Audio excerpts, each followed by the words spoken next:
Hey, it's been a while. A new TriJam game jam occurred this weekend, as they do most weekends. And I decided, what the heck? It's been a while. I'm going to join a jam and get back into this whole thing. For those who don't know, TriJam is a 3-hour-long game jam. It can be broken up however you like, but the main rule is that you have 3 hours to create a game under a given theme. The theme this time was bi-directional, which a quick Bing search let me know that bi-directional means moving in two directions, generally opposite one another. My initial idea was going to be an endless runner, because I've made roughly 1 million, give or take, endless runners. But I did decide against that. I ended up with a falling objects game, which equally simple to make. But given the time constraint, I figured it was like a pretty solid idea. Last time I did a TriJam, I made a bullet hell game, which I'd never made before, and I was like just freaking out the whole time. So I wanted this to be a little bit more relaxing, as I haven't made a game in ages. So the idea was there'd be 2 player characters, one on either side of this play area here. You would have to use buttons on the screen, as I still don't use a computer for this. So as one character would move left, the other right, one up, the other down, so on and so forth. And there would be objects to either avoid or grab, depending on what you needed at the moment, I guess. So at this point I have both players set up and the health bars for them, and I began working on the buttons. I wanted the buttons to convey like what they did, obviously. That's kind of the point of buttons. So I decided each button would be like 2 arrows pointing opposite directions, which ultimately kind of makes things more confusing. I got a lot of comments saying that I should have just used the keyboard, which I did try to do, but unfortunately doing this on a phone, Construct doesn't let you add keyboard inputs. So I'll finish up the button here and get it put into the play area, and I think it looks pretty solid, which again, most people were not a big fan of the buttons. I decided to make both the balls physics objects, and so I implemented that. They fell great. I fooled around with their elasticity some, which I really liked that. I wanted them to be nice and uncontrollable. At this point, I had to go to work. I had worked on it for 30 minutes, sitting in the break room at work, and it was time to actually go do my job. It was cool to take a break after only 30 minutes because it allowed me time to come up with ideas to implement later, whereas like the last time I did it all in one 3-hour sitting. At this point I was on lunch, I'm pretty sure, so I had a nice solid 30 minutes of uninterrupted game dev, which is pretty cool. So I started working on the other buttons during this time. They're all just kind of variations of that original button. Yeah, I can definitely see how this is like kind of unclear to whoever is playing this that isn't me. So I started working with the actual mechanics. I implemented the button, and I just kind of was messing around with the velocity of it, trying to get it to like a comfortable spot. So far I've only got player 1 working just to test it out. That was a little too much. And yeah, that's where I've landed. After getting left and right working, I implemented the up and down, which I think this took me a few tries because I kept getting mixed up as to which way was down and which way was up. And I got them all in, and now we got balls flying everywhere. For a little player feedback, I made the buttons get bigger, and when you press them, it looks kind of cool on the screen recording, I guess, but when you're playing it, you can't see it, and your thumb's like directly in the way. Oh yeah, so here I was really trying to implement the keyboard thing, but unfortunately the way Construct works, you have to press the key on the keyboard to let it know which one you want to implement or whatever, and it just doesn't allow that to happen on a phone. I added points. My notoriously bad point systems of the past come back again here. Pretty much every time you bounce, you get a point. I do change it later to where it like corresponds with your health. So if you're at 3 health, you get 3 points, 2 health, 2 points, so on and so forth. And that's the first hour of this 3-hour jam. On Saturday, I worked on it for an hour straight before going into work, and my intention with this time frame was to add in the falling objects. There would be an enemy that falls, as well as 2 power-ups. I was gonna add in a health pickup, but I ended up doing something like cooler, I think, so that was good. I spent forever on this guy here. The idea was simple enough, just like some spikes, but for God knows what reason, I could not figure this out. I got a somewhat presentable shape going here.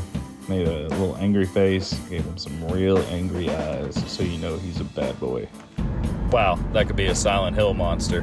Made him a physics object as well, and then I added in one for the other side. Yeah, I guess one crazy aspect of this is that I had to double all of my work. Like anytime I would make something, I would have to make the opposite version of that, which generally does not bode super well for a short jam like this, but fortunately I think I kept my scope low enough that I was able to get it to work. Here I'm testing out the fail state. I got the health bars working, and I implemented a little end screen that will pop up whenever, there we go, boom, and then you just hit restart and then you can start it again. Although I don't think I had that implemented yet. So yeah, the way health works is when one player gets hurt, the other one gains health. I thought this was a pretty cool concept to kind of help further play into the bi-directional thing. The health also moves bi-directionally. This also inadvertently added like a level of unpredictability to the games, because you're just constantly gaining and losing health, but also sometimes you can just get like smashed twice right in a row at the beginning and you're dead. I added my first power up in, which this is funny. I spent forever trying to make this like perfect little vortex and then end up just drawing a spiral and being like, cool, that works. But essentially what this does is lower gravity for a short amount of time. It doesn't really like help in any way, but it does add something different to the game. And here you can watch me learn that lightning bolts are really difficult to draw for whatever reason. Yeah, I call this one a speed boost, but in reality it just like adds velocity, but I didn't really know how to convey that, so we're just calling it speed. I cut out some time here, but essentially I get a really ugly looking lightning bolt at the end. I also added in the flash behavior to give you a little bit of time so you don't get hurt like constantly in a row. And what was cool is at this point I'm actually having like some fun.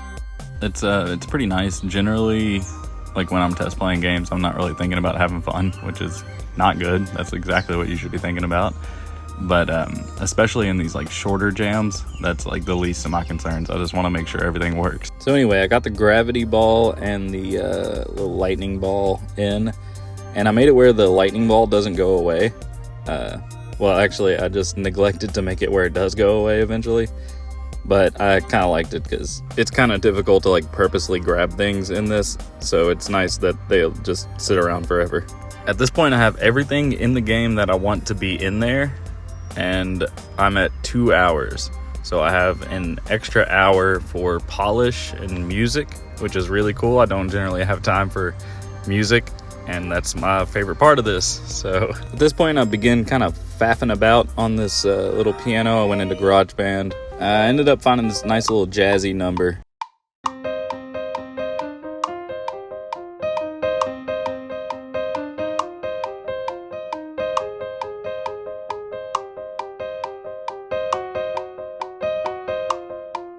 And with this, I just kind of started building on it. It was in C minor and just started making some music in C minor.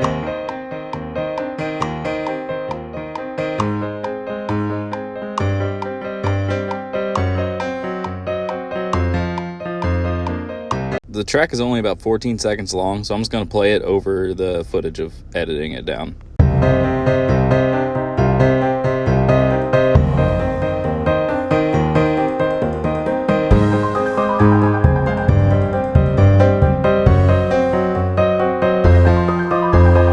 So I got the music down and one of the pickup sounds down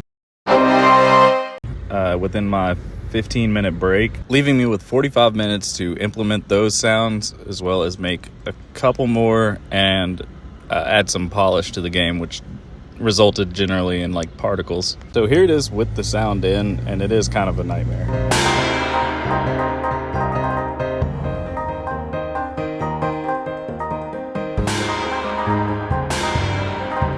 What I had done was written the song in C minor and then made all of the pickups and whatnot also in C minor. And so it all kind of worked together and it made this jazzy tune. That mixed with the black and white being sort of reminiscent of piano keys, I decided to name the game Jazz Balls. With roughly 15 to 20 minutes left, I started adding in all the particles. Got the bounce particles in, the spike particles in. I made these little lightning bolt particles for the speed boost, which ended up just as ugly as the other lightning bolt. They look pretty solid in game, I think. I also added a warp effect for the vortex, but wasn't able to test it out because I couldn't reach it while I was doing this, and I do fix the continuous nature of the lightning bolts. Now my time was up and unsure exactly how well it worked, I went ahead and uploaded Jazz Balls, and fortunately, since I'm horrible at timing these videos, the results are in, and we can see that I came in 8th place for this, which is actually pretty wild. I think that's the highest I've ever placed in any of this, and I got 2nd in audio, which is honestly just the coolest thing ever. So thank you, and bye.